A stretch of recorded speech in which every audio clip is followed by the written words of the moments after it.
বলছেন জুলাই সনদ বাস্তবায়ন করা হবে না। আমি সেই স্বরাষ্ট্রমন্ত্রীকে বলতে চাই, জুলাই সনদ যদি বাস্তবায়ন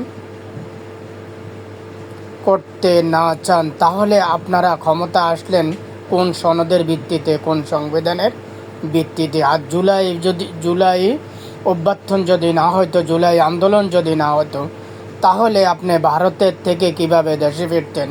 আপনি তো রয়ের একটা এজেন্ডার ছিলেন, ভারতে প্রশিক্ষণ নিতে গিয়েছিলেন। যদি জুলাই বাস্তবায়ন না হতো, জুলাই আন্দোলন না হতো, তাহলে আপনি কিভাবে দেশে ফিরে আসতেন?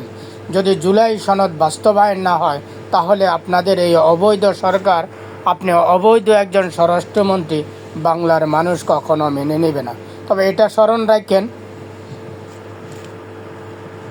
যদি বেশি উপরে যেতে চান তাহলে অতি তাড়াতাড়ি ভেঙে পড়বেন।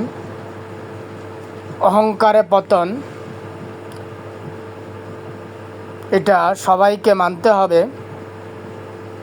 আপনারা জুলাই সনদ বাস্তবায়ন করবেন এ কথা বলে স্বাক্ষর করে এখন বেইমানি করছেন। বেইমানের স্থান বাংলার মাটিতে বাংলার মানুষ হতে দেবে না। এটাই আমাদের শেষ কথা, এটাই আমাদের প্রথম এবং শেষ। আপনাদের কাছে এটাই আপনাদেরকে জানিয়ে দিতে চাই যে জুলাই সনদ বাংলাদেশে বাস্তবায়ন হবে, হয়তো সময় লাগবে। এমন সময় জুলাই সনদ বাস্তবায়ন হবে, সেখানে হয়তো আপনারা থাকতে পারবেন না। ধন্যবাদ, সবাই ভালো থাকবেন, সুস্থ থাকবেন। আল্লাহ হাফেজ।